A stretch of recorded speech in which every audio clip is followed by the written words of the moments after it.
শেখ হাসিনা বাংলাদেশে আসবে কেবলমাত্র বিচারের মুখোমুখি হওয়ার জন্য। অন্তর্বর্তী সরকারের তথ্য সম্প্রচার ও টেলিযোগাযোগ উপদেষ্টা মোহাম্মদ নাহিদ ইসলাম বলেছেন, শেখ হাসিনা বাংলাদেশে আসবেন বিচারের মুখোমুখি হওয়ার জন্য। সোমবার বিকেলে শহীদ মিনারে জুলাই অভ্যুত্থানে শহীদ মোহাম্মদ আরাফাতের নামাজে জানাজায় অংশ নেওয়ার পর সাংবাদিকদের সঙ্গে আলাপকালে এসব কথা বলেন তিনি। উপদেষ্টা বলেন, যারা ইন্ডিয়ায় আশ্রয় নিয়েছেন এবং ভাবছেন তারা বাইরের দেশে বাংলাদেশকে অস্থিতিশীল করবেন, তাদের বলবো আপনারা বিচারের সম্মুখীন হওয়ার জন্য মানসিকভাবে প্রস্তুতি নিন। জুলাই আগস্ট গণহত্যার বিচার প্রসঙ্গে তিনি বলেন, গণহত্যার বিচার এ সরকারের টপ প্রায়োরিটি। এই বাংলার মাটিতে গণহত্যাকারীদের বিচার করব, এ প্রতিজ্ঞা করেই আমরা এক দফার ঘোষণা দিয়েছিলাম। আমরা সেখান থেকে এক বিন্দু পরিমাণও পিছপা হইনি।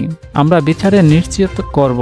উপদেষ্টা বলেন, জুলাই আগস্ট গণহত্যা ও তার আগের সব গুম খুনের বিচারের মাধ্যমে সমাজে ন্যায় বিচার প্রতিষ্ঠিত হবে এবং আমরা জাতি হিসেবে আমরা দাঁড়াতে সক্ষম হব। শ্রেষ্ঠ সন্তান এবং তাদের যে রক্তত্যাগ, সেই আকাঙ্ক্ষা অনুযায়ী আমরা বাংলাদেশকে গঠন করব। এবং মাঝে মাঝে আসলে আমরা যারা সরকারে আছি আমরা তো সবসময় বলতে পারি না, কারণ আমরা নিজেরাই সরকারে আছি আমাদের সরকারের ব্যর্থতা বা সীমাবদ্ধতা নিয়ে। কিন্তু কষ্ট হয় যখন আমরা দেখি যে আমরা এই শহীদ পরিবার, আমরা এই জুলাই গণহত্যা, আমরা আমাদের এই গণহত্যাকারীদের বিচার, এগুলা বাদ দিয়ে আরো নানান ইস্যু নিয়ে আমরা কথা বলি।